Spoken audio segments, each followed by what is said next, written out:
What is going on, ladies and gentlemen, boys and girls? You are on the sidelines with the Sideline Guys for a very special MMA edition of the show where I am joined once again by my co host, the beacon of professionalism, and the man that can never keep his eyes off Eileen Perez. How's it going, Sean?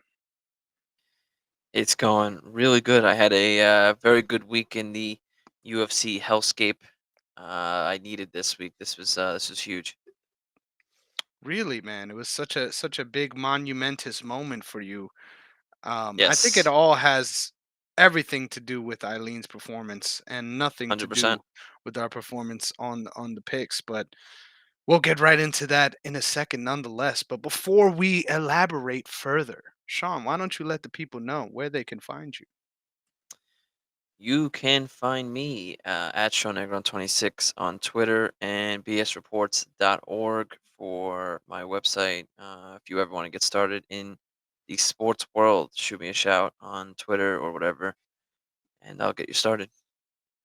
Look at this guy. Doesn't sound like he's tired of speaking to me at all, but it's all good. Make sure you check him out on BS Reports, and you can find me hopefully on BS Reports real soon. And But that'd be nice. besides that, you could find me on Twitter as well as TikTok under Negron MMA, as well as Chris Negron underscore on Instagram if you want to check him out there. But most importantly, make sure you're following the brand at OTS Media Co. on all social media platforms, OTS Media on YouTube. So you could get every single one of these episodes right to your eye holes and your ear dips. But with all that being said, all the wonderful vernacular just spilling out of my mouth, Sean, there was an event that indeed happened this weekend. It existed, and it existed in a similar place, right? A familiar place. It's a little hot down there. We're back at the Hellscape, man. And Hmm. in the main event, Brendan Allen was able to batter Paul Craig along the way until finally being able to secure a rear naked choke victory in the second round. Is that correct? Or is it the third round? Third round.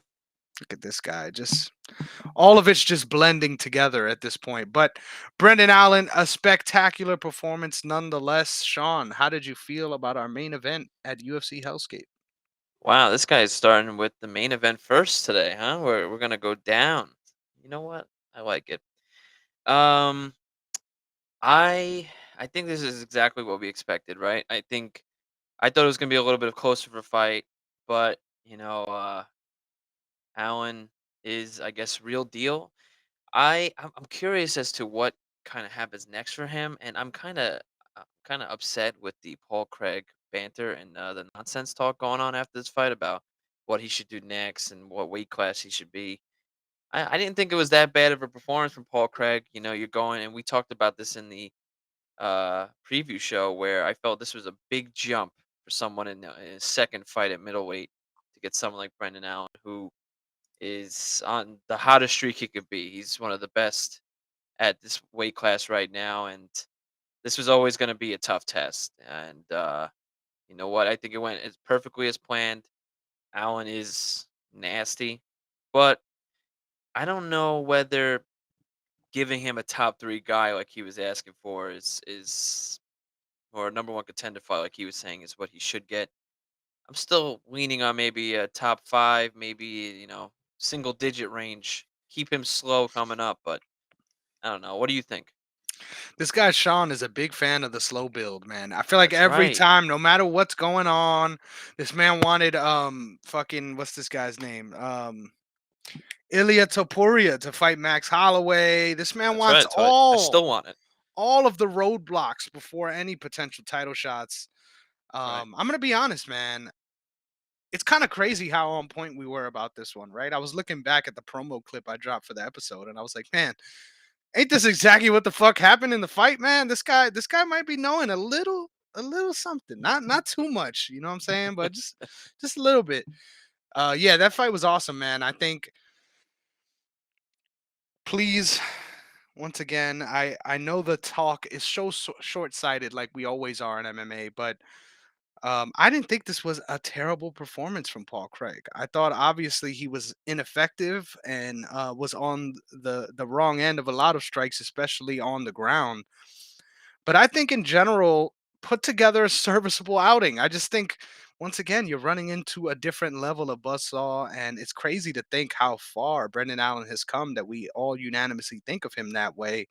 The transformation, not even just in his skill set, but also in his just physical makeup. The dude completely built different than he was when he initially made his way into the UFC. And once again, we said it last week, you just love to see that kind of improvement in any fighter's game. Uh, really does change the way you think about prospects a little bit, right? Because you're like, man, if this guy could turn into this guy, then I might have to start looking at these guys a little differently, right? That's the kind of trajectory Brendan Allen has brought himself to. I think honestly, a number one contender bout is not far off. I think he has a shot in his live against any of those guys he mentioned, right? Cannonier, Marvin Vittori. I feel like all of those guys favor him stylistically.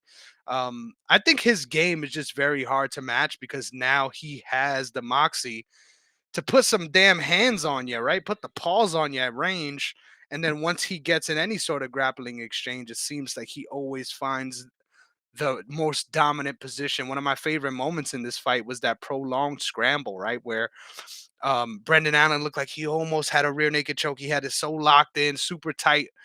And Paul Craig sneakily right underneath him like a damn anaconda starts wrapping up that leg for a calf slicer, nearly has it. You could see the That commentary was start close. pointing and getting excited because man, it was really locked up. And then once again, the scrambles, baby. Brendan Allen just slowly gets his way out of that position, attacks another ankle, right, to make a scramble happen, and before we knew it they were back on the feet. That was phenomenal, right? Like there was a couple fights on this card we'll get to later as well where just amazing displays of grappling parity, even if it ended up with someone getting finished at the end, right? To see two guys battle it out in those phases is just as exciting for me as watching two guys swang and bang against the cage, man. I feel like a lot of those moments go underappreciated, but shout out to Paul Craig. He stood in there, never looked like he was out of it, even when things were getting dicey, right? Looked game throughout, which was a problem in some of his fights where he felt like he knew he was out of it and kind of resigned himself to that. Felt like he was in this one the entire time. Brendan Allen is just that kind of monster, man. Yeah, I think he's definitely that type of monster. I just feel that, I don't want to see him rush, but I also think we're doing him a disservice by keeping him on these fight night cards.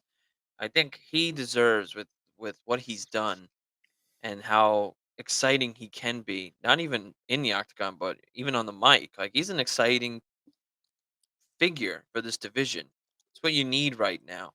And I think that he needs to be on some pay-per-view events, either, as a third fight, fourth fight, even a co-main if it's a slower pay-per-view, but I think he's right there. I don't want to see him get rushed into someone like Robert Whitaker, where that's a little bit of a tougher fight than coming off of Paul Craig and I know who the other guy is too. I was just looking at it, Bruno Silva.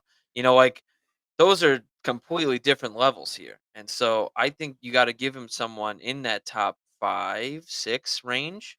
Beats him, okay. Now we can start talking about our number one contender fight. Then I'll be okay with it. I don't want to see him get jumped early, because it's all about. I look at it as kind of like the Darren Till effect, where you rush someone like him because he's a big face, coming up. Everyone thinks he's going to be the next hottest thing, and how quickly that backfires. And look where Darren Till is now. No one even knows where he is now. Like I don't want to see that again with such promise there. If Darren Till had taken his time, if the UFC had taken their time with Darren Till could potentially be still right now a top 5, contender in this in whatever Disagree. division. Wholeheartedly, I disagree, but I'll I let don't think so you finish. because I don't think Darren. Well, first of all, I don't think Darren Till would be anywhere near the fighter we know. right now. I think he'd be completely different. He probably would have had 4 more compelling, closer fights fighting for rank than what he got. I think they completely rushed him. Then he got obliterated, and then even in after the title fight, got obliterated even worse. It was just they just rushed him way too far. And if you send someone to the dogs that quickly, you're never the same. So that's why I don't want to see something like that happen to Allen here. Take your time, and then you'll get your shot when you get it. You got 4 submission rear naked chokes in a row. I guarantee you're gonna go for it again in your fifth fight. So just keep doing you. The title fight will be there when it's ready. I listen. In theory, I'm gonna argue with you here because I Good. need to at this point. I need to. In theory, I get where you're coming from, right? This all makes sense, right? You would want someone to get the right steps up, and then before you know it, they actually are in a position to contend. But here's why I actually love this move from Brendan Allen. I thought let's just look real simply at the rankings, right? Let's talk about the rankings here in the middleweight division. We have our champion, Sean Strickland, of course, leading the helm. And then we have Israel Adesanya, who's currently in middleweight limbo, to say the least. And then right underneath that, we've got Robert Whitaker, who's taking time off after a brutal knockout loss to one Dricus Duplessis, kiss my manager on the lips, SE, right? So, right after that, our fourth ranked fighter is Jared Cannonier, which is one of the names that's on the tip of Brendan Allen's tongue. Now, realistically, usually fighting the fourth ranked guy isn't a number one contender bout. But given the circumstances right now at middleweight, with the way things are all shaken up, this is the perfect time to simultaneously do exactly what you're asking for. Get a very logical next step up and still find yourself next up for that title. Am I making a case here, Sean? No, you're not. Not Oh, to me. damn. So who would you like to see him because fight? because Strickland's still a Hamzat? champion. So now, well, no, Hamzat won't. Hamzat, they're gonna rush to that first, number one contender, whatever, every time. Um, and he'll probably end up fighting as soon as he's back from injury for the title. So Adesanya's nowhere to be found at the moment. I get that. Triska's fighting for the title. Fine. Whitaker doesn't want to take time off. I know he's been trying to just itch for a fight and whatever. He's gonna get somebody. Cannonier, Vittori, I would like to see that. One of those. Even Roman, I would like to see one of those fights. That's a top 5 matchup, top 6. Even I don't know what Paulo Costa's doing. I know him and Whitaker will never fight each other. Whitaker's tired of waiting for him. I would see something like that. That's a number one contender sort of fight for me. Someone in within that top 6, top 7 range. Even Jack Hermanson, which he'll probably leapfrog Hermanson now with this win. um, those 3 to 4 are what I'm looking for. He lost to Strickland. That's one of his only losses, and he lost to his sparring partner, Chris Curtis. So the the matchups are gonna be there, right? Like we are gonna see the this division move around a lot. I don't know about you, but this is how I've said this before. I'm not a big believer that Strickland's a long-term champion at this division. He can be, at the moment, I just don't see it. Maybe it's because I never saw him beating Adesanya that night, but at the moment, I don't know if he's long term. And if Strickland or Duplessis come out as champ, the division moves even more. So I don't want to see him absolutely just go from 10. He'll probably end up being 9 or 8 after this. After Tuesday, and then I don't want to see him get Robert Whitaker for at number 2, and then all of a sudden, what happens if he loses? Then what? Why That's not? The dude's getting main But what events. happens? But he's already getting main events, sure, but who cares about getting a main event on a fight night that no one cares to watch anyway? Put him on a Hey, pay-per-view as the 3rd fight, and let's see. If he against beats who? Whitaker again, all of a sudden, now it's like, holy, Whitaker was everyone's favorite fighter. Now he's, on whatever, 2-fight, 3-fight losing streak. This guy, Allen, man, this guy's real deal. He deserves a title shot. That's what I wanna see. I don't want to see him get jumped up. I wanna see him beat the best. And I still think someone like Roman or Costa or Vittori, you beat one of those 3, okay. Now I'm with you, but I don't want to see the jump and all of a sudden something bad happens. So if you lose to Whitaker, what are we even talking about right now? Then we'll be having a conversation. What's next? and I don't want to see that. I think even with those guys you named, I'm not sure if he's a favorite in all those fights, right? He's So like not. That's the point. we're getting a step up here no matter what. Yes. Um, I see where you're coming from though, right? You wanna take the slow approach. You want to get these guys building up slow. I just think personally, when you have someone that's been active, right, that's finishing guys, whether or not they're the top competition, doesn't need to be overstated. I think he's fought top competition guys on the way up and had a step back, right? He's lost against Sean Strickland. He's lost against Chris Curtis. These are all tough fights. Um, I don't know, man. I think when you're on a resurgence like this and you're active, right? The UFC's putting you out there multiple times in quick succession. You're getting a main event. I know we hate Hellscape, right? No, nobody wants to be there. Nobody wants to watch fights there. But getting a main event, regardless of status of location, I think is a worthy step up for any contender in the UFC to really dial themselves towards a title fight. You're training for a title fight, regardless of if Hmm. a title's on the line or not. So I don't know, man. I think Brendan Allen is something special. And even if he ends up hitting He a is. ceiling here, he's got time, right? Like it's not like personally, when it comes to slow builds, to me at least, You're helping I my feel case like here. Keep going. yeah. When it comes to slow builds, I feel like you should really only slow build guys that you think aren't ready. A couple years ago, I could get the argument, man. He wasn't ready. This dude looks ready to contend, in my opinion, regardless of if he falls short against any of those guys you mentioned. Why not see him of that ilk, right? With someone of that ilk. I hear you. I just don't want to see a situation where if you lose to Whitaker, right, then we'll be, then it's like you go all the way back to where we are now. And I think he needs a couple, at least one. Give me a pay per view event of him in a top three fight. He's such a creative character in the octagon and on the mic. Like, he should be a fan favorite already.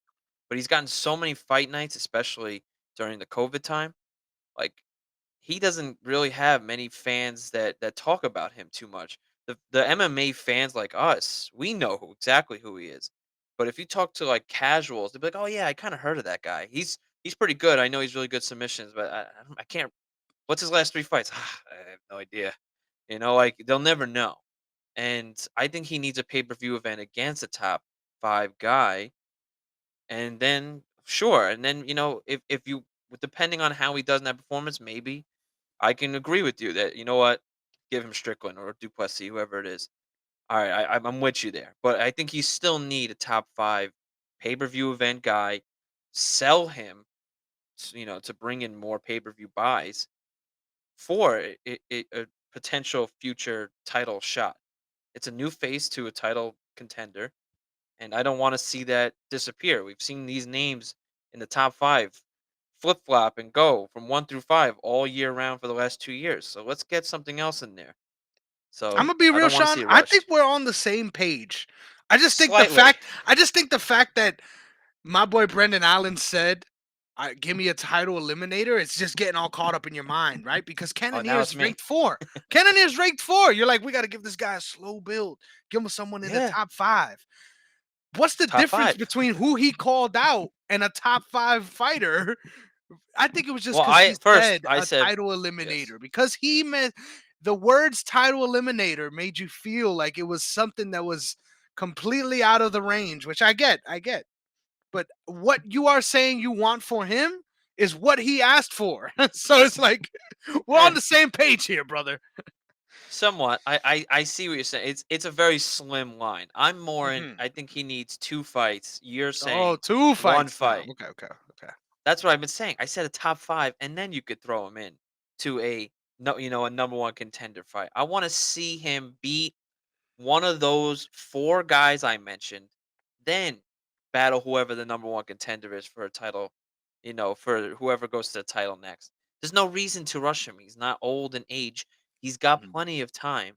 He can be the face of this division. So why rush him now if he loses to Whitaker or Cannonier? Then what? Adesanya, I can't. It's basically like Allen's 9 now. It's probably going to be 7 or 8.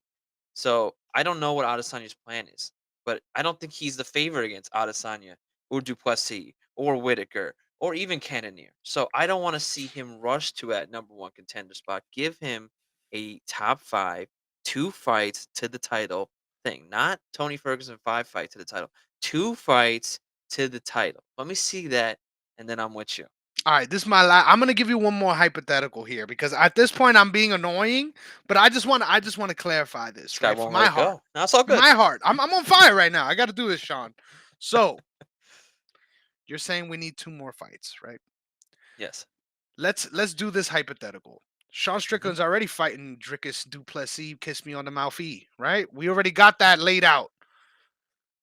Are you Uh-huh. telling me in the meantime somebody else besides whoever Brendan Allen might theoretically fight deserves a shot at the middleweight belt before Brendan Allen or whoever he may fight in this scenario?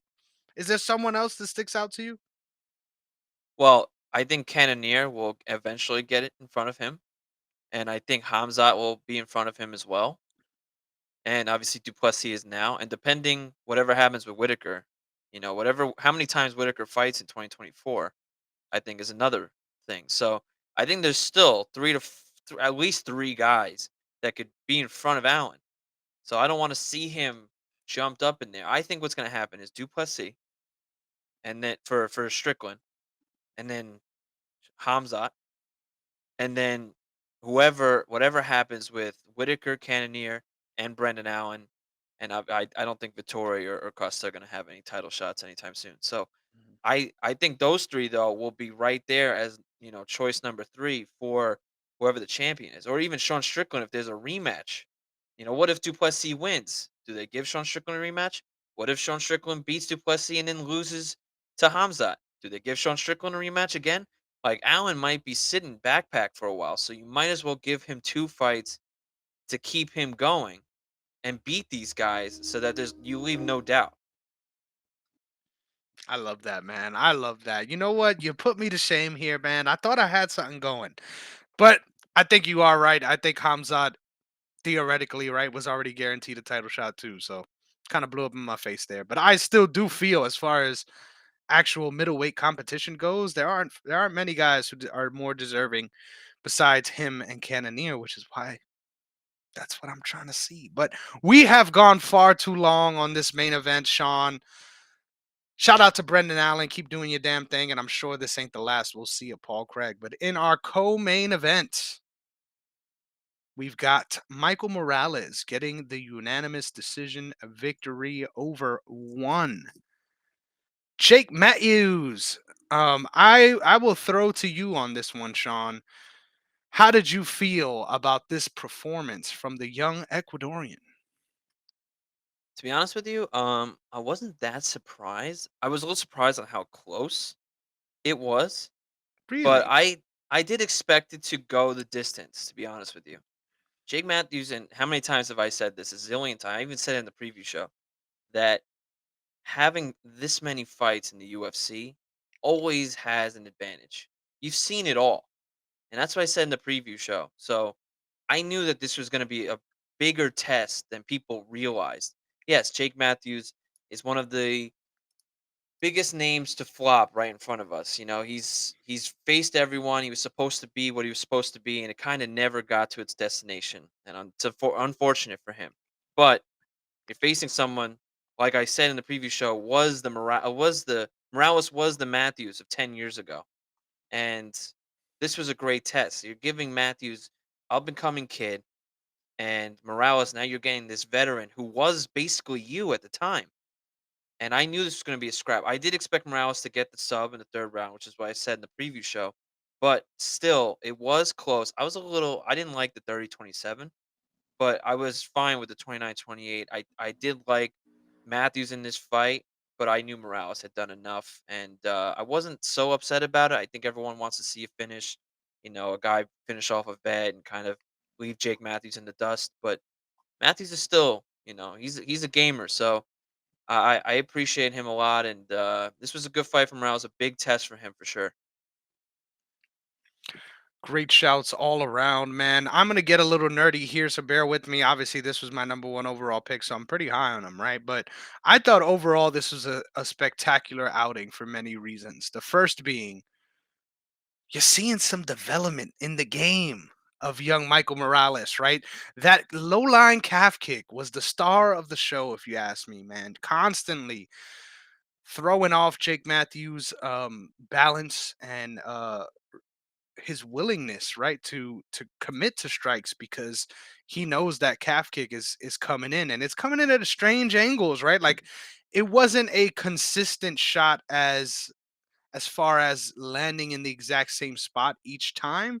There was a lot of variance to how he was throwing it and off of what beat, right? Like when in combination would he throw it?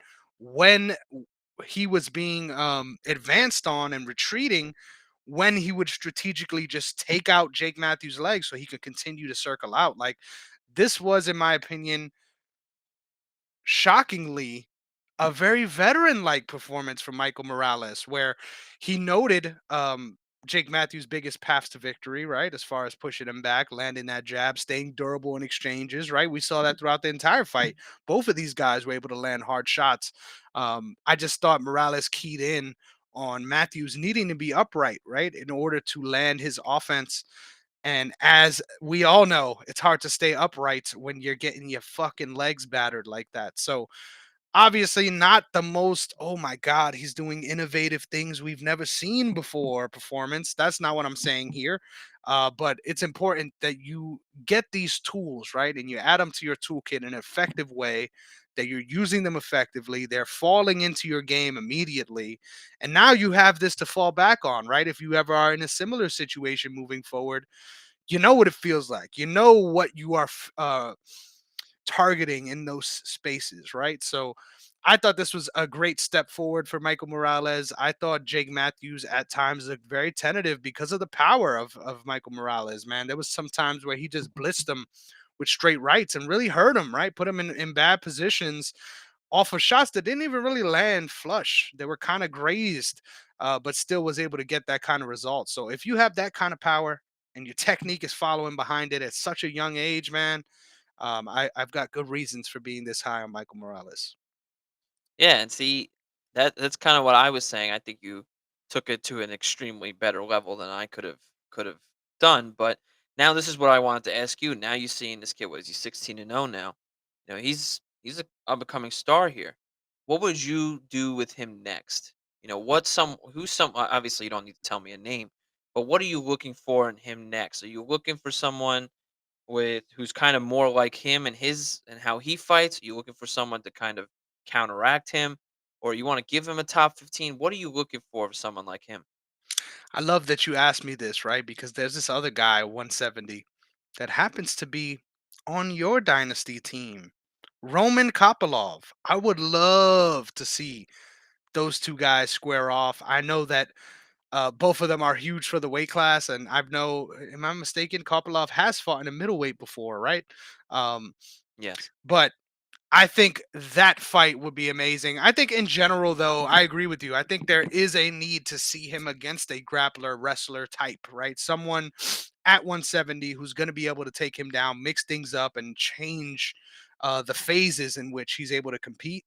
I haven't seen anything in his game that makes me think he's particularly susceptible for takedowns. I think he has good reactions to shots and good reactions to people like rushing him in general, which is always a good sign for any prospect, but especially striking dominant ones. If you see people able to retreat but also remain aware and situationally counterbalance themselves and get out of the way of upcoming like charges, that's a great sign in my opinion when it comes to takedown defense.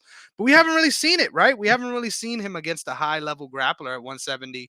There's a lot of them. There's a lot of different guys. Obviously, uh, my guys on the desk started calling for Neil Magny's death again. Can we stop doing this, man? Every time someone looks good at 170, they're like, hold on, hold on, hold on. I got just the right guy. Mr. Neil, we need your services once again. Let's not do that. Let's actually find someone that has shot takedowns, right? That actually can put him in bad positions, especially against defense, and work from there. let's go that route. Like, give me an actual wrestler, right? I think maybe, hey, hear me out. Maybe the loser of this next weekend's card, we've got Sean Brady going up against Kelvin Gastelum. Why not? Right? Why not the loser of that exchange end up in a prospect showdown where we're trying to find out who stays or who goes, right? I think either of those guys good tests, but I think ultimately, no matter what, I want to start seeing him against grapplers in this division because he's already proven what he could do against other strikers. See, I like that. I like that you said that because I was thinking right around the same thing. I was thinking someone of a veteran's status, keep this kind of going, and I kind of want to see him against a wrestler and kind of see how that works, a veteran wrestler, and see what goes from there. But you know what? I like your two. You had like two or three names in there. I'm a big fan of that. I would be a big fan of any of those fights that come across or anything really. I think Morales can be the next big thing in a couple years, and I just want to see him. And you know me, we just talked about this in Yeah. the fight before. You know, I'm all about the slow progression. So Breaks. yes, Breaks. so we'll get there when we get there. But you know what? I like this kid. He's got a nice future ahead of him. All right, I got one question for you before we move on. When it's all said and done, Mm. what weight class is This guy's about to I say was about Miles to call him Morales. Miles Morales. Yeah, Michael Morales going to be fighting in his retirement fight. What weight class will that be? Oh, retirement fight. Oh, What weight oh. class would that be? Because it's very hard for me to figure that out, man. I could see this guy going all Eh. the way up to 205. Literally, look how fucking big this guy is. I just naturally matched him up against a middleweight in fucking Chase Hooper's older brother, Roman Kopylov. The dude is huge. So, Sean, where do you think? I Young. think middleweight. Yeah, yeah, Yeah, yeah. that's what I Okay. think. Okay. I think I don't. It depends on what his future looks like. Mhm. If he's dominant in a certain division, then he'll stay there. But if it's an ugly situation and things aren't working the way that you want him to, he may be bouncing around from all these different divisions just trying to find the one. So, I I would say middleweight. All right, I love it. Moving on. Sean's time to gloat, baby. Chase Hooper Oh, gets what a a moment! beautiful first round submission victory via rear naked Yes, choke against Jordan yes. Levitt. My guy, the monkey god, came out looking like a Mad Max impersonator. And I just got to be real here. This is the fight I was alluding to, right? This was the fight where we had all the scrambles we could have asked for, man. This fight was awesome. It was only one round, right? We only got 5 minutes. But goddamn, they fit a lot into those 5 minutes. This was really fun for me, and I hope you enjoyed it as much as I did. Unfortunately, my guy ended up on the losing end of things, right? With that nasty rear naked choke. But I'm gonna be honest here, man. This ain't the first time, this ain't the last time I say it. Not even just this fight, right? I don't think the story is over on either of these guys, but man, I've been really wrong on Chase Hooper, right? Same vein as Brendan Allen, right?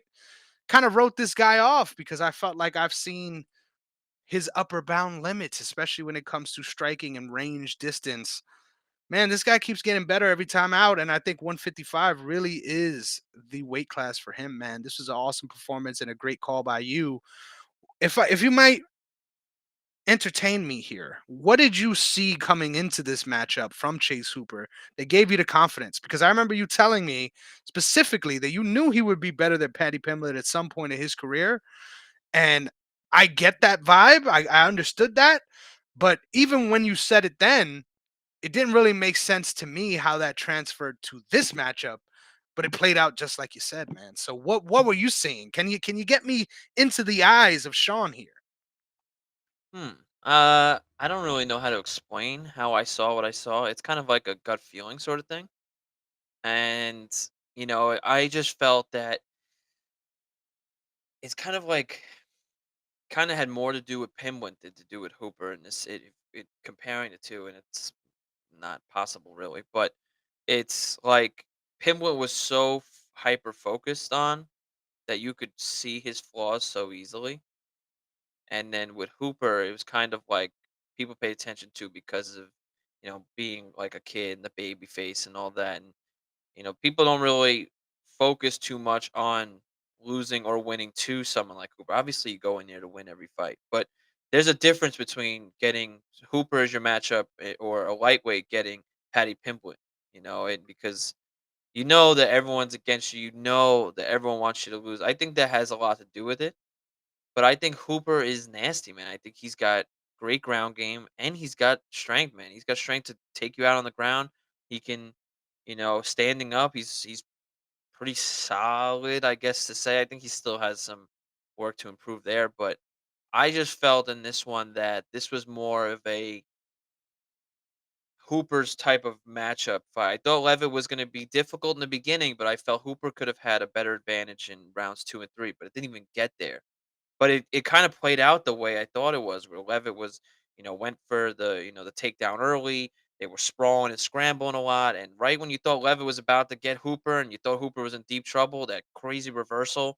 And so like that's the stuff I love with Hooper is that he's he's like I know I use scrappy all the time because he is scrappy, but it's like even when you think you have him, he's kind of like a gotcha, like gotcha moment, and all of a sudden he gets you, and it's too late to even recover. So I'm a big fan of Hooper. I'm not sure yet how I feel about him top 10 wise, in a year or two from now, but I still think he has potential. This wasn't the fight for me where I looked at it as like, man, this guy's real deal. Like I thought Levitt had was with him, but I want to see more from him. He's still very, very, very young. I think he's only like 22 years old or something, 23.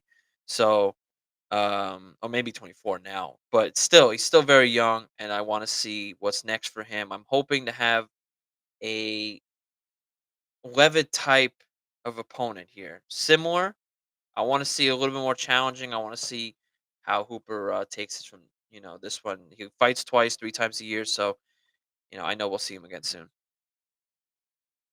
I love it, man. I'm gonna be honest.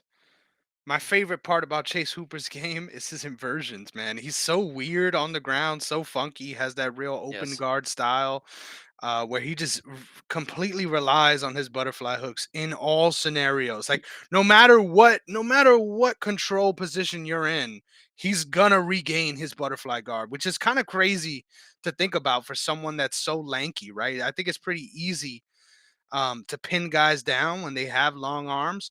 He does really good job at keeping his extremities underneath his opponent and then manipulating and shifting their weight from there. I do got to say though, I am worried about his punch resistance. I mean, just that one shot that Jordan landed coming down, right, a nice little slip elbow, just almost looked like it put him out cold, man. I was really concerned by the way he reacted to that shot. Like to me, it felt like he certainly went out there and kind of shows you. Obviously, he looked clear-headed and responsive in the post-fight, but I really thought that that was a shocking moment, right, where he definitely got hurt and tested early. So to see it all play out like that, man, going to be interesting for both of these guys moving forward. I think Jordan Levitt isn't given a pink slip just yet, right? But still not in the best position considering a lot of the guys that he has lost to are guys that people point to and say, hey, I'm not really sure these guys are legit, right? So if your losses are getting fraud checked, it feels like it's only a matter of time until you do too.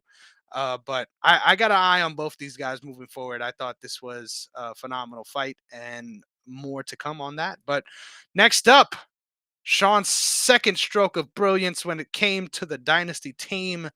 Peyton Talbot goes out there and gets a rear naked choke finish in the third round. I'm going to keep it short and sweet because this reminded me of something, and you were mentioning this in the last fight. I think this fight had a lot to do with Peyton Talbot, excuse me, with Nick Aguirre and what he was willing to do versus Peyton Talbot and what he is able to do. I think this was the perfect kind of step up for someone like Peyton Talbot, who's still very green, but obviously has some very clear explosive skills, right? Get him to figure that out, get him to work in those little capacities, right? You love to see that. But at the same time, to me, it felt like Aguirre would rather have jumped right out the fucking cage than been in that fight after round two. This one felt like a real game of cat and mouse, and eventually the cat got to eat. How you felt about this one, Sean? Cat and mouse is the perfect way to describe it. When Nick had that takedown the first round and kind of just held him there to drain that first round, kind of win by win with points. I think, Talbot was like, no, like I'm okay, never gonna let that happen. So and I kind of like that. That was the it was like a trial, like a nice little test for Talbot there. Like okay, that we're gonna do that. You're gonna kind of play this little cat and mouse game, like you just said. Like all right. And I think that's where I think rounds 2 and 3 were clearly Talbot's, and it just showed the difference there. And yes, Peyton's still very green as grass, but this was a nice step up for him, and this was a nice proving point for me, at least, to say like, all right, to lose that first round, I think he lost first round, and to come back out and be like, okay, all right, enough, enough, and then to win by submission the way he did, I just felt like that's turning the knob and being like, okay, that was a tough round. I can't believe he tried to really drain the clock on me like that. I'm better than this guy. Let me just finish this guy off. I'm better than him. Let me find my spots. I know this guy's gonna say pause. Just do it whenever you're ready. It's listen. This is MMA. It's gonna happen. All right. We're talking about men and women fighting each other, taking each other down, finishing each other off. Pause, and getting the best of each other in their worst moments. All right. It's gonna happen. All right. Just if you want to say pause, you go right ahead. I just gotta say, I fucking love this dude. Green as grass. Like this man's got fucking slogans for days. Like he's locked in, man. So I just gotta say, I phenomenal am. work. I don't have much to add, but I have a question for you, and we'll move on because we're at this point we're fucking killing clock here. This is gonna be a 3 hour episode. How do you feel about Peyton Talbot's special beam cannon tattoos that he has, where it looks like Oh, he's gotten shot through the body? How do you feel about those black circles on the man? I'm not gonna lie to you. I don't like 'em.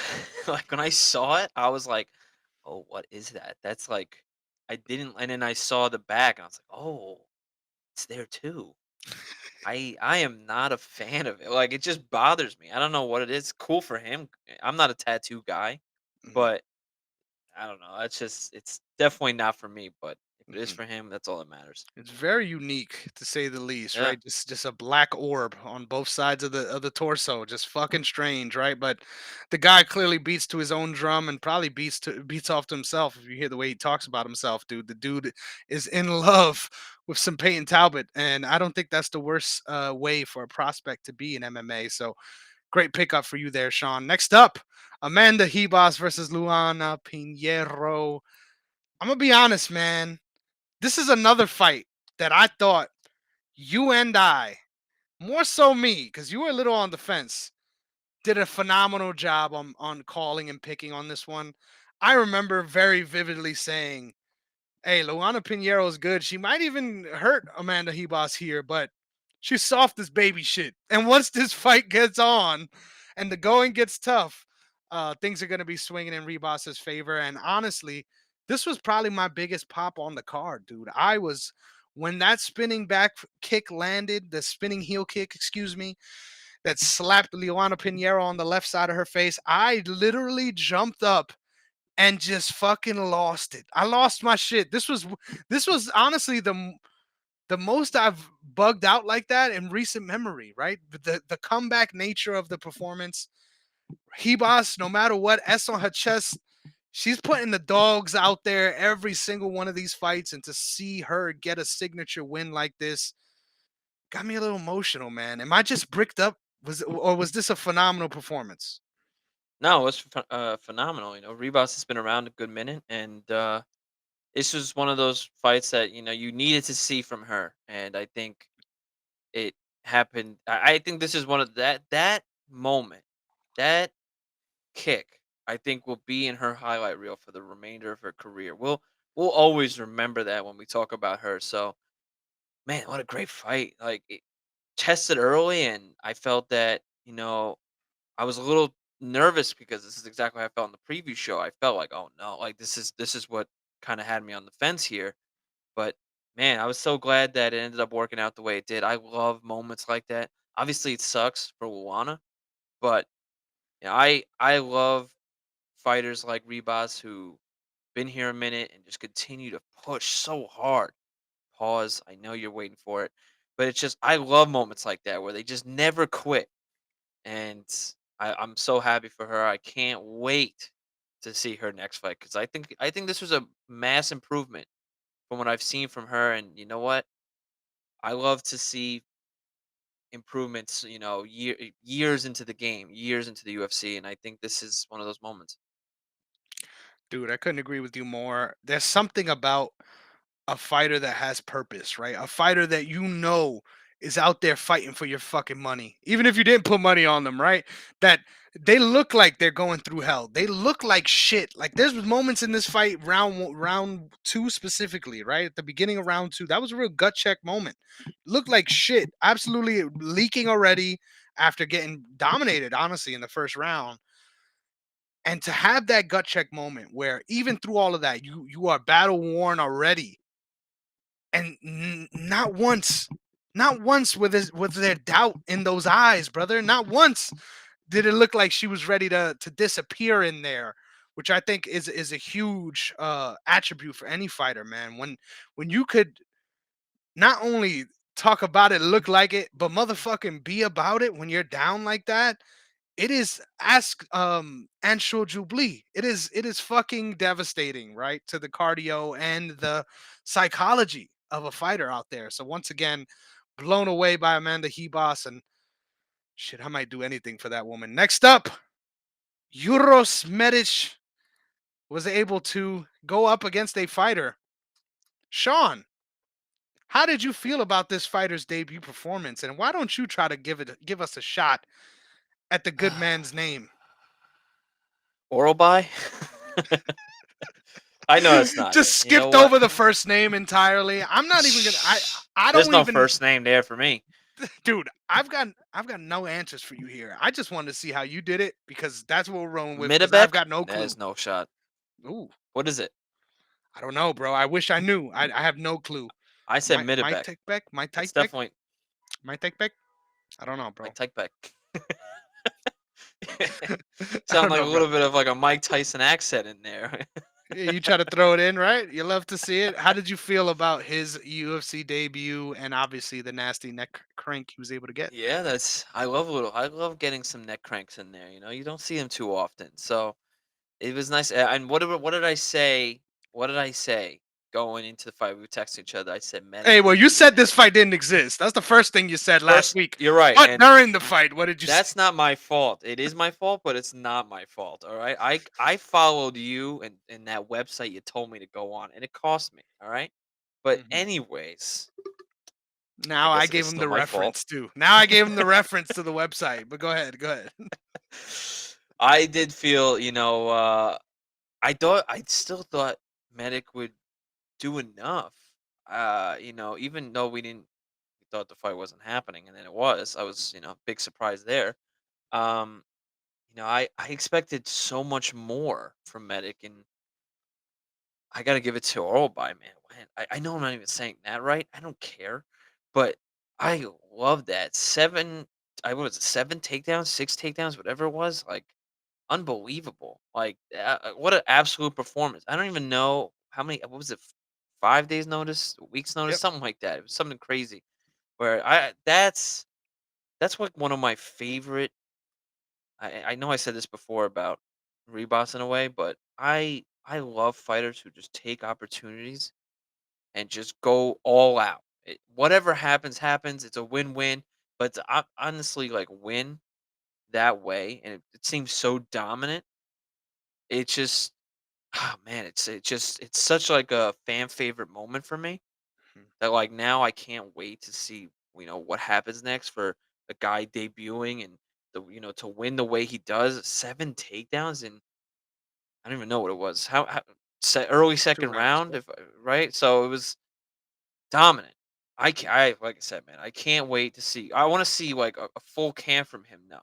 So Mhm. like obviously there's some weak points there, but it definitely makes me, I wish I had done more homework on Medic going into this because I didn't think he was fighting. So I didn't put it into, my brain to think, okay, hold on, let me study more film on this guy. So I want to see now like how Orobai does with a full camp, and then see what his full potential is. Great shouts all around. Once again, this man is in phenomenal form right now. I just gotta be honest here, bro. He's not a medic, he's a medic, right? I just I gotta we gotta know. get it, we I gotta get there. We gotta get there. But I would need to tell you the truth, right? This man is unfortunately a victim of the very thing that you hate the most in this world, man. He got pushed out there against a much greater level of competition than he was supposed to originally fight.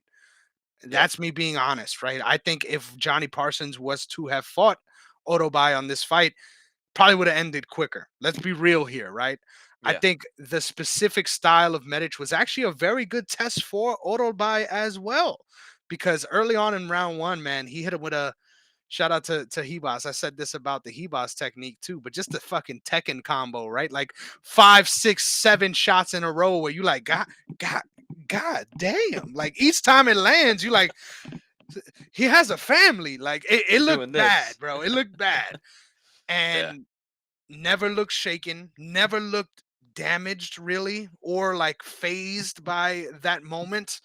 Like you said, just dog it on the takedown from that point out. And that was Medic's Achilles heel before this fight, right? So it kind of was a tailor-made situation, even though it was late notice, right? As far as who you're fighting, where the skills lie, etc. But I just gotta give this shout out, man. I feel so bad because Liam Picks Fights. That is the man. Shout out to Liam Picks Fights. Had a lot of fun interactions with him on MMA Twitter, and of course, it was just so resounding to hear him say this. He's like, you can tell that these commentators don't even watch these guys' fights because they were trying to make it seem like Otobai is some kind of fucking striker out there when in reality, I mean, let's be honest, bro. Just look at the dude's fucking name. What do you think he's out there to do? Let's be real here. What do you think he's out there to do? He went out there and did it. Couldn't agree with you more. Would love to see him with the full camp because I think if we had a shot at getting one of these guys in Dynasty, man, I would have wished I could have had that, man. Because this fight and the Christian Leroy Duncan fight probably would have changed the picks we made. I'm just saying.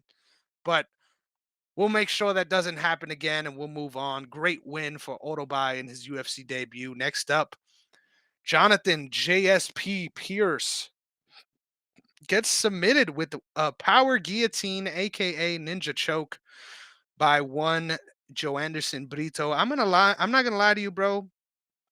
Say what you want. People are saying JSP got fraud checked. Listen, man. I'm someone who is not extraordinary in any capable, any word, in any sense of the word, I should say. When I've trained jujitsu, right? Certain things just don't fucking make sense. Certain positions just shouldn't fucking work. And for some guys, right? Some guys, they can just make the impossible look fucking easy. Let me make this very clear.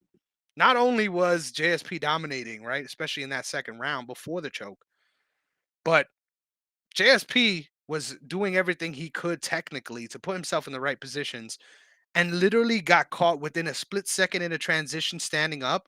And the amount of time it took from locking into the choke to JSP tapping for his life was so minuscule. Like this dude's fucking squeeze must be insane. I mean, just look at the guy's arms, right? Look at the guy's physique. Clearly, he has a lot of diesel in that engine. But goddamn, bro, this guy is a real physical specimen. And we said this before the fight, right? If it was going to come down to anything, it was going to come down to a flash of brilliance from Brito. And that's exactly what we got, man. We couldn't have been more wrong on this one. How'd you feel about Brito's performance? Well, to be honest, I don't know. Like, I wouldn't say we were completely wrong. I think it was just had to do with the nasty, like, referring to the finish. With the way Burrito got up and had the hand control. And with the way Pierce had, starting to get up and into quickly with the hand control, like go right for the guillotine, knowing that you were holding the hand down, so he couldn't protect the neck. That's like next level for me. Like I was honestly shocked on how like 2 steps ahead he was in that moment. Like he knew, okay, I'm getting up, hold the hand here, hold it. and go for the guillotine because he won't be able to block it on the right side. He won't be able to, cover the choke. And, that was like a nice little surprise there. I know it's guillotine, ninja choke, whatever, whatever. Everyone loves to pick and choose. But it's like I love that, and you know what? He's starting to. He kind of had like a little fan favorite moment, Derek Lewis thing at the end of the fight. The way he was like yelling, at Pierce about hitting in the back of the head. I like that. I like fighters trying to make a name for themselves. But I don't give anything away from Pierce. He looked really strong in the stand up. I thought he looked more like the more dominant fighter right until obviously the moment I just talked about. But I felt Pierce was doing enough to win. I wasn't necessarily fond of the performance, but I felt he was doing enough. But I got to give it to Brito, man. What and the great pressure on the takedowns from the start, and with the clinch and all that, and even in the stand up, constantly pushing forward. But that hand control to go for the guillotine, knowing he had the right side of the neck wide open. Oh, that was 2 steps ahead. That is perfection for me. I love stuff like that where you can look back in the replay, you could just see what he's thinking, but you're seeing what he's thinking in slow mo while he's thinking it in real time. Love stuff like that. This dude's on fire, man. I fucking love the analysis. Next up, Jose Johnson proved us wrong and right at the same time, getting a third round rear naked choke right as the round waned against Chad and Helliger. I thought this was overall very well rounded, good performance by Jose Johnson. I'm gonna admit, to me, once again, not even an amateur. I am a outside observer, but god damn, to me, it felt like Chad and Helliger just was willing to take that way out, right? He saw the way out and he was willing to take it. Um, Shout out to Jose Johnson, did everything he needed to do, but this was a goddamn scrap, right? This was not easy for either of these guys, and felt like the mental pressure by the time that sub got put in was enough to finish this one. Yeah, I wasn't in the beginning. I wasn't really much of a fan of what Johnson was doing. I felt like he was kind of leaning too far in the punches, and I think even Dominic Cruz was saying that, where every punch he kind of was leaving himself so open to counter.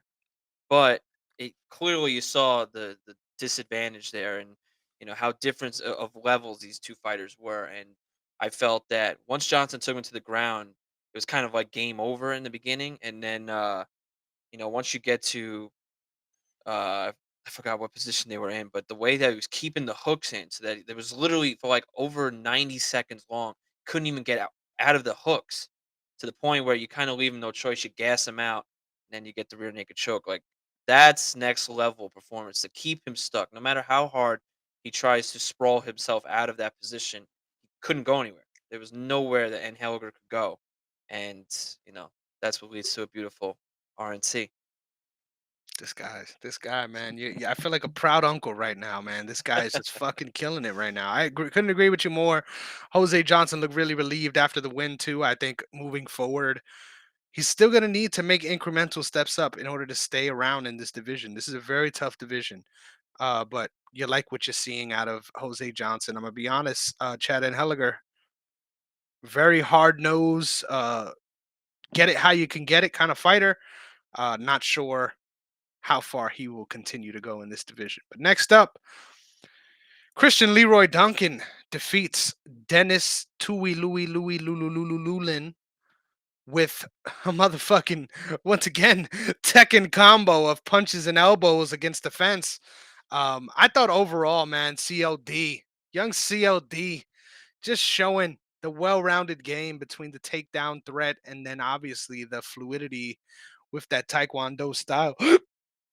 Excuse me, just unprofessional, hiccuping right into the mic. I'm sorry, guys. I thought this was a phenomenal performance. Obviously, god damn, I got the fucking hiccups now. Tui Louie Louie Lulululin probably does not belong in the UFC. Probably one of the worst fighters we've ever seen in the UFC, if I'm being honest. Wow. Obviously, much respect that he was able to show up on short notice and fill in for this spot, but I won't be surprised if this is his last showing in the UFC. But CLD got the job done, god damn it, and I am looking forward to his run at middleweight because once again, this division is stupid. And anytime you got someone that actually has physical attributes and fluidity, they should be able to run through the division. So how'd you feel about this middleweight tilt?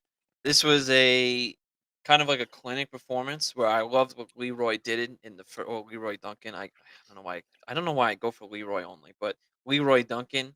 I love what he did in the first round, kind of just pushing a lot of weight, putting the pressure with the grapple, and kind of getting to I don't know what. Say his name one more time so I can say this right. Tui Lulin? Tululin? Tui Lulin. Sounds Let's good. call the man Dennis. How about that? Dennis. Hey, Dennis. All right. So with that, I felt that Duncan put a lot of weight and a lot of pressure on in the clinch in the first round, kind of gassing Dennis out. And in the second round, you saw right from the jump, he went right after him. He was going full speed and just absolute, had him. And you kind of just saw Dennis's hands start to go down more and more and more with how tired he was getting. And obviously, when you smother him like that with the way you pressured him in that first round, it leads to how it ends up where it's pretty vicious. But I don't know if that was Dennis's last fight. Definitely wasn't part of that UFC level of Leroy Duncan, but it's very big difference there. So maybe I don't know what his situation is there, but I think he can have one more before you cut him. But yeah, clearly you saw a humongous difference there. Short notice, but Duncan, I love the performance. Wasn't out there trying to destroy him in the first minute. Kind of laughed this off. He followed the game plan, gassed him in the first round because by the second round he couldn't even put the hands up to the elbows, and it was nasty. So love it. I fucking love it. But I just gotta further my point here. Dennis Tuilululululululin has 5 fights in the UFC, 1 win, 4 losses. All 4 of those losses taking place within the first 2 rounds by knockout, by submission, and his 1 win is against one Jamie Pickett. So this guy, promise you, will probably not be in the UFC unless he knows a couple of deep dark secrets about one Dana White. Well, He or how about this? if I see some Ultimate Fighter You just blew nonsense, my mind. You just blew my mind. what do you This got? might be the second coming of Sam Alvey. See, This there you might go. be. See, This might, yeah. You just talked me into it. We're gonna see him for 5 more fights against contender series fighters. Because I'm sure that contract is low, and they'll want to keep him around on that. Next up, Mick Parkin versus Kyle Machado. As someone who drafted Parkin for his fantasy team, I got to be honest with you here, brother. Um, the dude looks like he could be my cousin out there, right? Just fucking lumbering, just all slowed up. But if I'm being honest here, I thought he didn't look like the sizable favorite he was listed as far as performance and fluidity. In my opinion, kind of took a step back here. In my opinion, he looked a little less in shape than he did in his first fight, which is kind of strange, right? You would think the trajectory is going this way and not this way, but was able to get the job done, right? This fight was kind of messy, kind of all over the place. Both of these guys kind of felt like they left a little out there to be desired as far as output and activity. But at the end of the day, Mick Parkin pretty clearly won this one, in my opinion. Landed some nice shots, obviously in clinch breaks and in a lot of different positions on the feet and on the ground. Um, I think both of these guys are still very green, though. Green as grass. Shout out to Sean. I think both of these guys are going to get taken advantage of sometime soon. But how'd you feel about Parkin's win? it was so slow, especially in that third round, that you had even Felder and Cruz arguing with each other over pace. That's how like slow it had gotten. Round three was as brutal as a round as you could see when it comes to if you had to show someone who doesn't watch UFC that round, they'll be like, dude, what do you get so excited about? Like what is it, bro? Like they're throwing like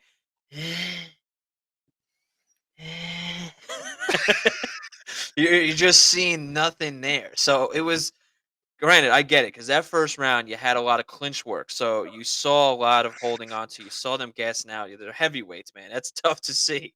So when you get to that first round, you saw they were kind of gassed already. And yeah, I agree with you. I felt that certain someone wasn't in the best of shape there. So I felt it was definitely different. And not what I wanted to see. But it was just that second round was a little better. Not great for Machado there. I hate seeing fighters getting clocked or getting hit clean and they're smiling about it. Like, that's it. Like, dude, you're getting your ass kicked. You're not winning this round. And everyone knows but you. Yeah. Yeah, literally. It's like even your corner is telling you, like you got to pick up the pace. Come on, man. Like hit this combo. Hey, go for the takedown. Throw the elbow. If you're laughing about getting clocked with a jab that you can't see coming from going 30, milliseconds fucking per minute, it's it's pretty sad. So I hate seeing stuff like that. It's like one of those where I don't have favorites in fighters, but in that moment I was like, yo, I hope Parker beat the shit out of him now because I hate seeing fighters laugh it off and like you're so lost on how you really think this fight's going. And granted, I did think Machado won. I think it was the second round, but ugh, what an awful third round. Nothing was happening. I was surprised that the ref didn't even like stop it for a second to be like, "Come on, guys, let's pick this up." But overall, Parkin had done enough, but wasn't impressed at all. It was so bad that the fighters for the next fight were already walking out before before they even left the octagon. And I know you could say it's time constraints, but they were like, with nothing. You're bull trash. Get out of here. Let's go. Next fight. Like trying to get so quickly to forget that fight, but whatever. It's a win for Parkin. It is what it is. I don't know what's next for him if it's going to be a good thing, but whatever. We'll see. A win is a win, but man, when you're out there swinging in the mud like that, Oh yeah. it's only right that my guy Sean puts you immortalized there, man. That was one of the funniest moments on this show, man. I was not ready for that, and goddamn did it deliver. Next up, our biggest shocker of the night, if you ask me. Mm. Lucas Alexander gets absolutely starched by Jeka Saragi in the first round. Follow up punches just absolutely disgusting against the fence. I'm gonna be honest here, man. I felt like shit about this fight. This was the immediate time right after where once again I was reminded that I ain't shit. That I need to do a better job as a actual analyst here and do the proper things to mention these things because I kind of just wrote off Sadagi, right? I kind of was like, all the physical attributes are for this guy, and he should be able to win by doing this. Let's do the damn thing.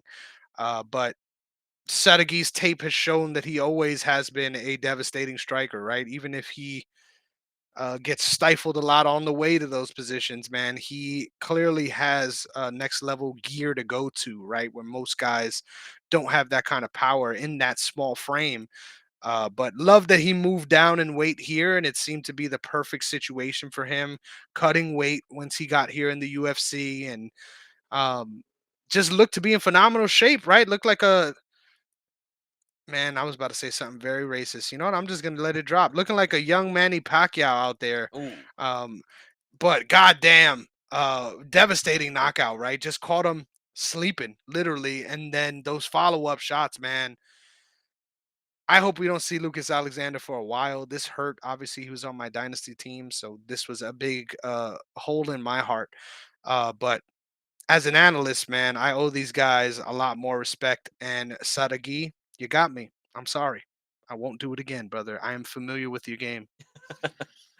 You know what? I liked Alexander in the beginning, man. He looked really strong early. I felt he was putting a lot of pressure.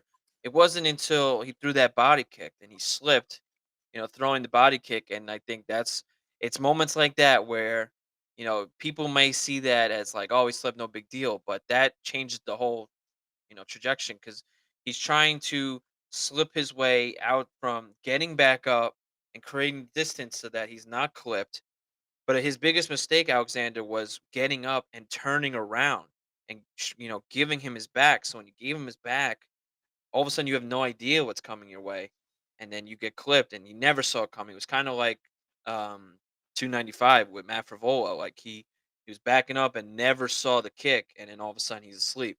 So it was just one of those moments where, granted, I give Sergey a lot of credit here, but I thought in the beginning Alexander looked strong in that first round. I thought Alexander was one putting the pressure on his way to winning the round, but Sergey found that opening. He saw it. The second he slipped, he waited for the opening for him to get up, and as soon as he showed him his back to turn around, he's like, "Okay, thanks." and clipped him right there. And that's, you couldn't ask for a better, an easier target to hit than that. So it worked out perfect for him, and great win for Sergey. I love it. That's all she wrote, man. Just the opportunistic finish, right? Just That's the perfect word. timing. Yes. As soon as he was getting up, forced that scramble, forced that position, and a lot of guys usually are grapple first, especially against the cage, especially against Lucas Alexander. I'm probably sure that's why, right? Like he was like, "Hey, if I give anyone my back, they're usually pretty happy to have it, so why not?" And he's like, "Yeah, I'll send you on right on your back." Once again, great job. And I made this about myself. So thank you for taking it back, No because I problem. definitely made this about myself. But hell of a performance from both guys, and I think this ain't the last we're gonna see from either. Next up, Lucy Pudilova gets cooked by Eileen Negron. Sean, can we talk about this? Can I just give you the mic, right? Can you just Sure. let me know what was going on in your dungarees, first of all, but Ooh, secondly, dungarees. what was going on in this fight, man? This was well. First of all, it was tough to watch. Sane. You have to do your best with being someone like, an analyst, if you want to call ourselves that, podcasters in this game, and keeping it one sided. It's pretty tough for me to do with someone like Perez. So, I kind of let it get to me in 295. There were two other fighters there that kind of got the best of me. Not gonna let that happen again. I went in this as 50-50 as I could. But what definitely slighted me off of Pudilova here was the fact of her horrendous takedown defense and her Oh, we knew ability, that. her yeah, well for sure, but her ability to get out of these defensive positions. There's no movement. As soon as Perez took the full mount or even side control or even half control I mean half guard, it was like, are you gonna move out of it? Like even the first round, she didn't even try. She's constantly trying to just clinch the back so that obviously you can't get hit with some heavy blows and from distance. But the second round, even when you're trying to get out of it, it's like I feel like I was watching like the tutorial to the UFC video game. Like you got to move to the left to try to get out of it, and you're just watching it, and you're kind of just watching Prez be like, no, come on back, stop. Come on back. Where you going? Where you going? You know I'm better at this than you. Where you going? So it was one of those very lopsided finishes, and it's unfortunate. I hate seeing stuff like that where it's so out of reach for someone like Pudilova, and you want to see it because it's her second stint in the UFC. You want to see it like that kind of comeback story, and it's like, oh, you're back, but are you really?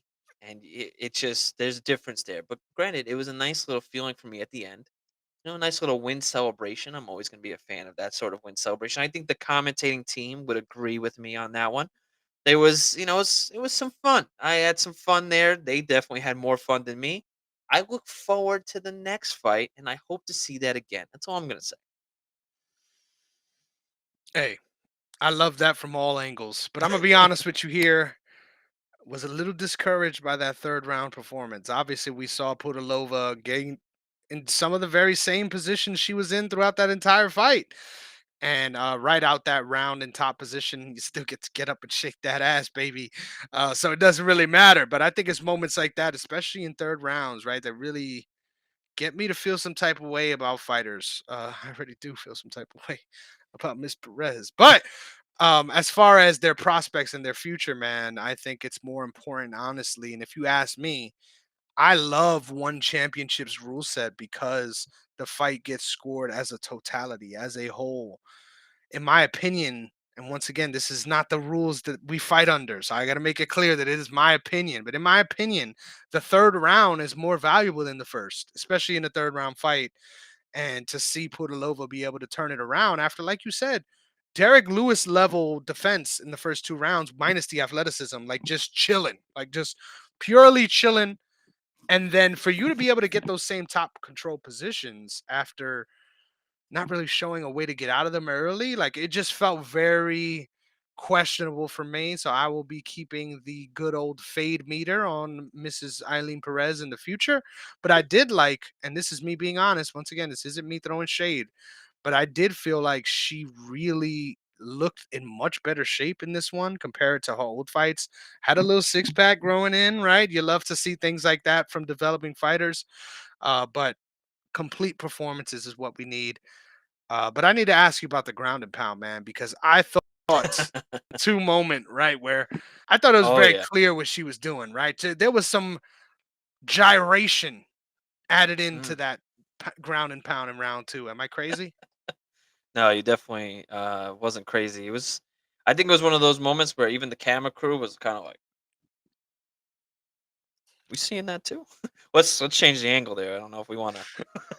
We're on ESPN. We can't show that." But yes, it was a very sketchy sort of ground and pound there. Funny little moment. But I forgot to bring this up, and I this is where I wanted to ask you. You see that third round kind of flip.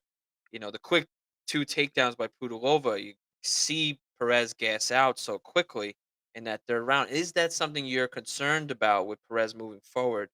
Yeah, she looked in better shape, sure, but now you're looking at Perez as a prospect, and you're seeing, dominating those first 2 rounds, holding ground control, and having whatever that sort of ground game was with the ground and pound there. But dominating those first 2 rounds, are you concerned now with how that third round ends up? Because if that goes another 30 seconds, we might be having a completely different conversation. Maybe even another 15 seconds, different conversation, because she had the choke, just kind of ran out of time. She was trying to work the hands game there, but definitely a close call. Yeah, we definitely got to Just keep working those hands, baby. I think for sure though, Pudalova is, and hear me out, right? Because this takes a lot of imagination to understand what I'm saying. But I think she is striking Derek Nel I said Derek Nelson. What the fuck am I talking about? She is striking Darren Elkins there you go. in the way that she can put a pressure on you when things go late, but she kind of has to hope that you don't kill her first. Like, she's like, I could put a pace on you, but only after you allow me to live. I think it's not the worst thing in the world, but obviously just not a good marker moving forward. And I think that's something to consider when you're watching future fighters in this division that have a little bit more of a gas tank, that are known to rely on those things. That might be an angle to consider for future picks on Eileen Perez. But can't be too mad. A win is a win, and I think there is a skill in knowing your place in the fight. Right? She knew she was up 2-1.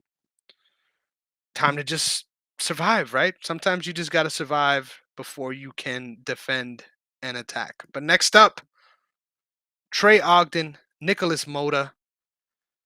Man, this is another moment where I feel sincerely you and I fucking nailed this one, man. And I think it just really sucked that this one played out the way it did.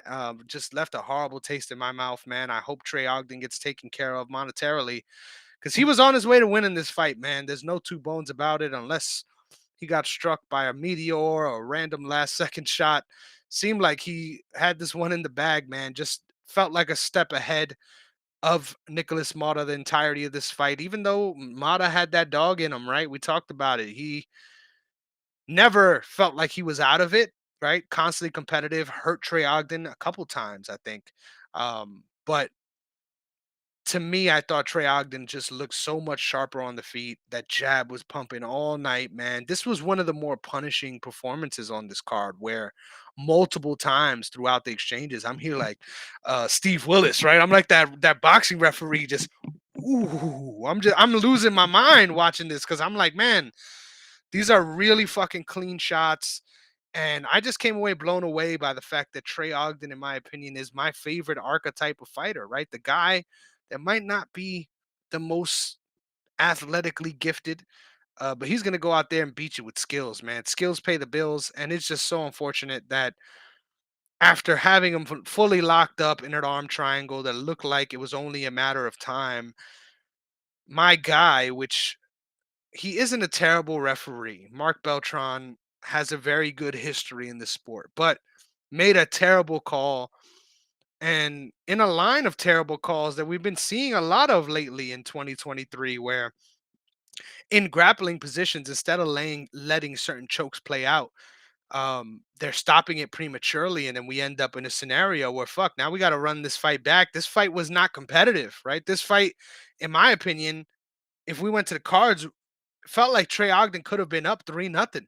Um, but unfortunate, the way the cookie crumbles, the ref stops the fight and then they call it a no contest, man. Just leaves a terrible taste in my mouth. And I hope moving forward, man, I don't know how we fix this because they're never gonna allow us to just get back in that position. Hold on, go. Right? That's never gonna happen again.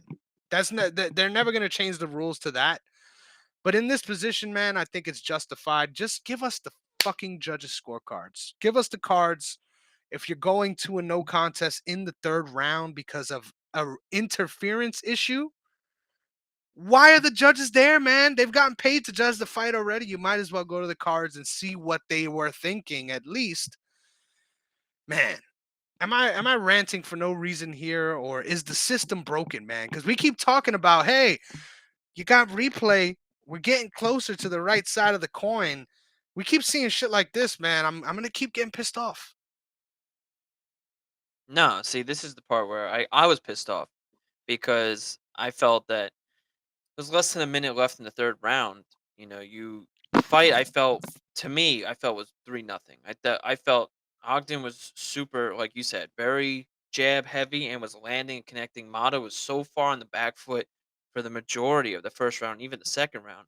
And then in the third round, you have him. I think what was it, arm triangle? He was close to, or he had. I forgot what the choke was, but to I kind of, as much as it was a bad stoppage, and it was, you know, I felt a certain way with the referee there. The referee asked him 3 different times, "Show me something, show me something, show me something." He showed him something, then he asked him another 3 to 4 times. I get it, because you really can't, what can you really show? Because if you give away your hand, you're done now. Like, if you move your hand an inch, you're done for. So, like, I don't really know what you can really do to show the ref something.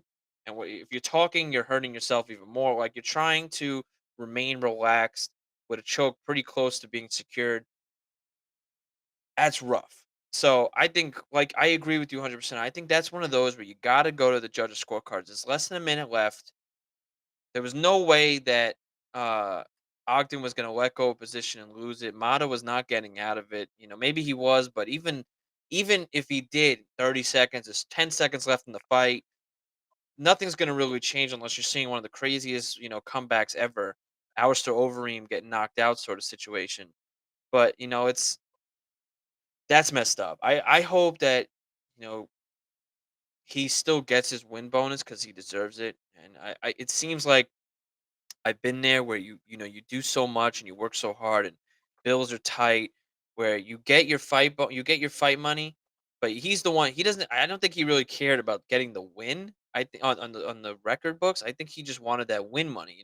He was even saying bills are tight, I pay for this camp, everything, this isn't easy for me, and he did everything right. There was nothing that he did to cause this. So the fact that the ref made the mistake, and you're never going to have a position, like you said, to be like, all right, guys, that was my fault. Let's get back in that same position. We have instant replay, we have a better system, but apparently we can't do that correctly, because why think logically? So we're not going to put you back in the same position. And I'm not going to go to the judges' scorecards, because that would make too much sense. No contest. You both lose. You both don't get anything. Ha ha ha. Goodbye. Like, that's ridiculous. And I felt like, maybe this is me here, maybe ranting too much here, but felt like if this was like a main event sort of situation, we could have seen a different outcome. Or if this was a pay per view and Dana was in the picture, was there at Hellscape, maybe he would have had a different outlook on, oh, don't worry, he'll give him the win money anyway. I don't really know what happens here. So I hope, regardless of what happens here, he gets the win bonus because he deserves it. He was, I think, in my eyes, winning 3-0. Had a choke almost locked in. He might have even won by sub. I feel bad for him. I don't think they'll ever do this fight again, but I hope and I pray for Ogden to get double the money there. Dude, man, I'm just gonna we can end this discussion on this, man. I think what's really frustrating about these situations is we never see stuff like this with joint locks or joint manipulation submissions, which, in my opinion, the urgency is reversed here. Let me be honest here. I get it. The optics of someone being choked unconscious is way worse, in my opinion, than the optics of someone getting armbarred, right? If someone's put to sleep, most of the time they convulse to a certain extent, right? The optics of it to an untrained eye looks a little bit worse, in my opinion. But the reality of the contextual damage of a manipulation of a joint is much more consequential on a fighter's career than the reality of being choked unconscious. The reality of being choked unconscious most of the time, and I'm gonna be honest, there's freak accidents here. Whenever you lose blood to the brain, there's a chance for brain damage. I'm very keen on all of this, but the majority of the time, whenever someone gets put out like that, they're back once they get that oxygen back, right? So why the fuck is there an urgency in choke positions only? There's never an urgency to finish fights early in arm bars where you see clearly there are probably already was some damage, right? Like there's never the same level of urgency than there are in situations like this, right? We got Robbie Lawler stopping that fight against Ben Askren, where Herb Dean stopped that prematurely. There's just so many different examples of chokes specifically. And it's a damn shame, if you ask me, that a fucking arm triangle, which is the definition of a blood choke, is treated as if no, no, no, no, no. We got to stop this right now because this guy's gonna die. He even justified it immediately right after the fight. You hear Moda like, "What the fuck?" He's pissed, and he goes, "You were snoring, dude." It's like, nah, bro. You, you gotta fucking try to breathe in situations like that. And how else are you gonna breathe when you got someone fucking dawning all their weight on you and smushing you into the mat? You gotta feel for the fighters in these situations because obviously, like you said, they're doing everything they can to get out, and they're just getting penalized for it on top of it. In my opinion, standard should be, especially with chokes, blood chokes specifically, just let them fucking go to sleep and figure it out then. I would rather it be late in that scenario. Cons- Contextually, that I never say that. Most of the time when it comes to striking, I'd rather it be early. But when it comes to specifically chokes, man, let these fucking situations play out because we will know soon enough whether or not it's over or not. And if you jump in and then he has a case to say, hey, no, I wasn't out.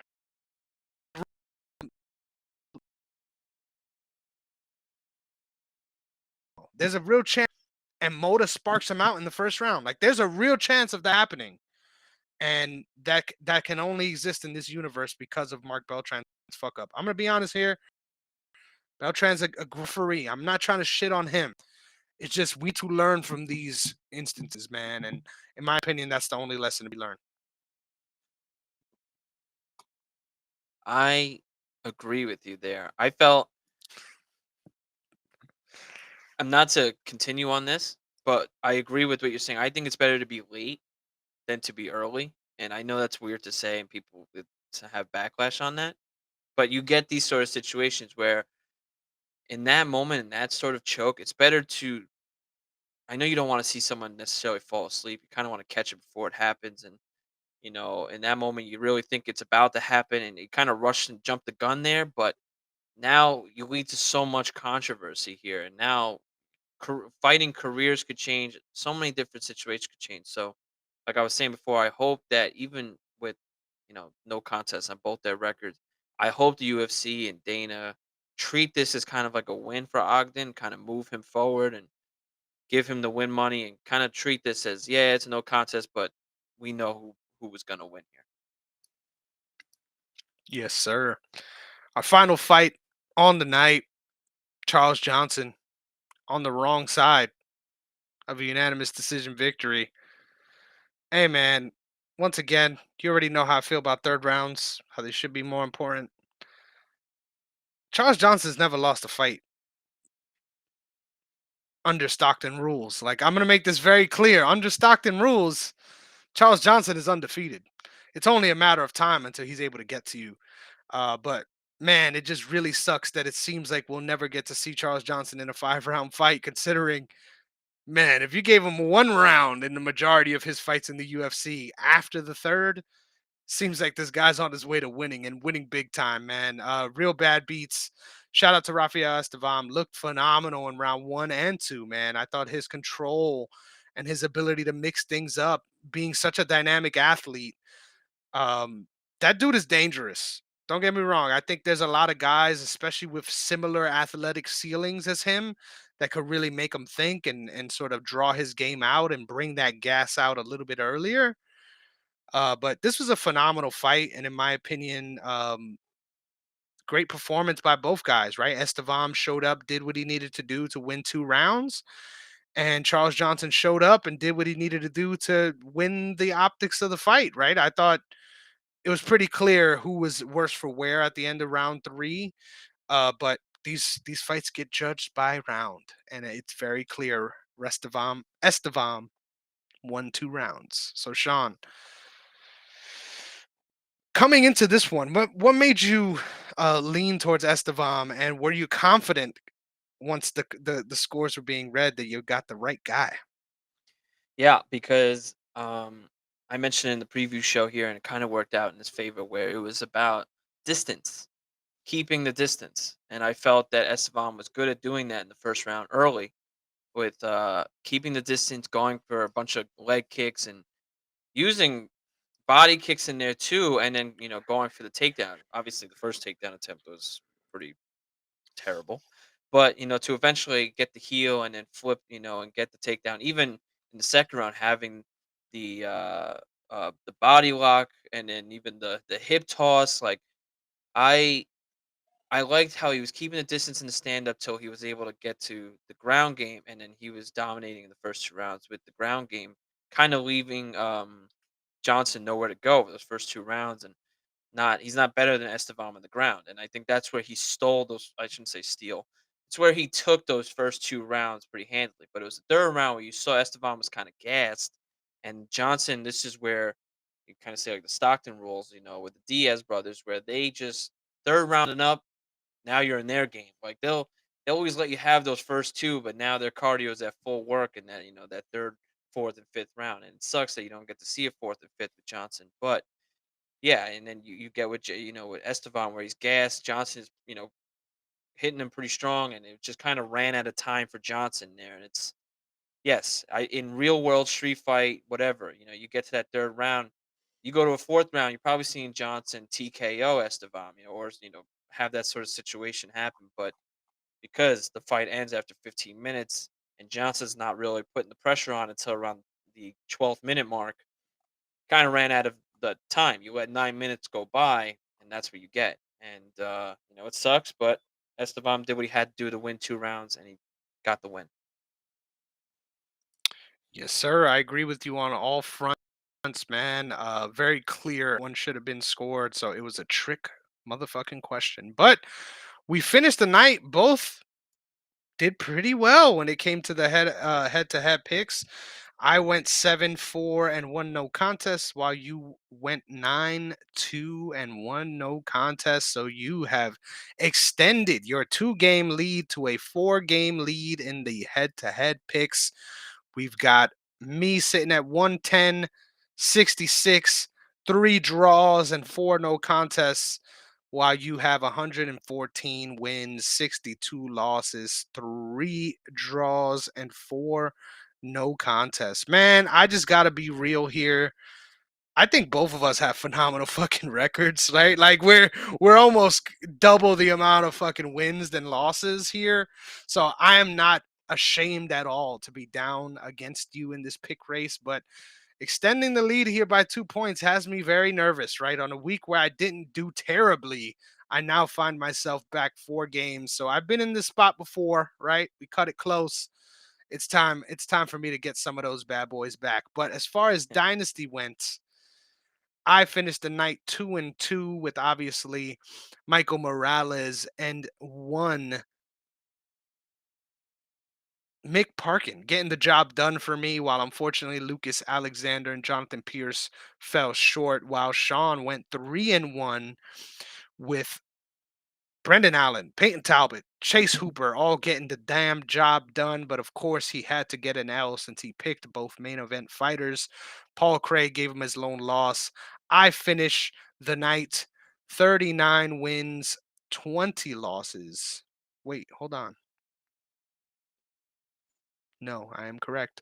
39 wins, 20 losses, 2 draws, and 1 no contest, while you finished the night 36 wins, 24 losses, 1 draw, 1 no contest. Obviously, these aren't identical in the way that our totals should match up because our fight totals are different, right? They're dependent on our dynasty fighters and whether or not they have the chance to compete. So I've got a little 3 game lead here on you as far as wins go, Like but 3.5, yeah. yeah, it's 3.5 because you have 1 extra loss. So great shout on that. But haven't gave you a second to breathe here. How the hell do you feel about a phenomenal week in both phases of the game, getting some real big points against your boy? I needed this. I needed this week. This was huge. I'm not gonna lie to you. I was kind of rooting for Mick Parkin to lose, so it wouldn't, it wouldn't affect me too much, and it would kind of get me a little closer. But still, I got what I needed. I had the one game up on Dynasty, so I can continue to get closer to you. Now I'm only back by 3.5, and then this upcoming card that happens in 2 weeks or whatever, in a week and a half, whatever it is. Um, that kind of helps me. I have a lot of fighters coming back. I could start to edge a little closer. Obviously, it's all always going to be uneven, but I got to get there in the win column. And then, of course, in picks, to get another 2 games on you, kind of create a little distance is nice. But like you said, I'm a big fan of how we're doing both in picks. To both almost be double. Winning. Picking 2 out of 3 correct almost every time. I like that. That's you if you looked at that in a baseball sense of having that sort of record, you'd be thinking World Series right now. Like you'd be thinking this is the team to beat. So, I like how we're doing. I think it's only going to get better with the more knowledge that we grow, the more competition that we have with each other. And I same thing with Dynasty. Dynasty, obviously doesn't look that way compared to the picks, but that's what's supposed to happen in Dynasty. Even when you think you have the sure thing, all of a sudden something crazy happens with these up and comers, and they have to battle some adversity. So I love seeing stuff like that, and I can't wait to continue both of these because this is only the beginning, man. We barely scratched the surface. It's gonna get a lot of fun. Heck yeah, man. It really does add another wrinkle to every one of these fight cards that really just gets me going, right? Gets me juiced up, no matter who's fighting, to be invested and involved. But Sean, this was a phenomenal episode, man. This is honestly speaks to the love of the game, why we do this show, man. A fight card where not many people probably gave a shit about this one. But we come out with so much things to talk about, so many different angles to talk about these fights. And man, there's no one else I'd rather do it with. So please, why don't you let the people know where they can find you so they can keep getting your awesome analysis? But you can find me at StrongNegro26 on Twitter, and then you can find the both of us soon enough on bsreports.org, where articles are flowing through day in and day out. And if you ever want to get started with your career, podcasting, anything, writing, anything of that nature, sports related, shoot me a shout, shoot a DM, whatever it is. I'm friendly. I'll help you out. I'll get you going. You love to hear it. Catch me on BS Reports real soon. But you can find me at Negrong MMA on TikTok as well as Twitter. You could see some really awesome clips. Been having a lot of fun editing these videos. We've gotten 2 videos now on the cusp of 1,000 views over on TikTok. So we are making waves, and soon enough, it will continue to grow our show. So make sure you check me out there as well as Chris Negrong underscore on Instagram so you can keep getting my awesome stuff. But this little beautiful mug right here showing up on your feed. That's clearly what you need, baby. So go ahead, Sean, before I kick you out. I just, I have a question that I would like to Ooh, right in the ask middle of you. my outro. This man's got Yeah, I'm not questions. gonna Let's let go. you. I just want to put this on the screen and see how you feel about it. What Ooh. What are we looking at here when we come to a timeline? I want to get these fans excited about, a potential. Not only are you great in the podcasting world and seeing your beautiful mug, but what's your writing? What's your pen game like? Can you spit bars when it comes to the UFC? When can we expect your debut in bsreports.org? Holy shit, Sean, you just gave me a funny idea. But I love that you put me on the spot here, right? Because I've answered this question before. So no matter how I answer it, I'm going to look like an asshole, right? No matter how I answer it. But I'm going to say right now, if you were a bookie lining this very question, I better be a 2-1 favorite for it to be a no, right? Like at this point, I'm an underdog as far as coming through on this one, but I'm very confident that I will make my debut in 2023. When in 2023? Hey, October was a sham, but now I'm running short on time here, brother. You got I've got to 6 kick it weeks. in full gear. Yeah, I've got to kick it in full gear here. I've got problems on my hand, but I promise you, I will make a debut on BS Reports someday, and that's all that matters. But until next time, you guys, just make sure that you remember, put away your pots and pans and subscribe to that free OnlyFans. Eileen Perez. We'll see you next week.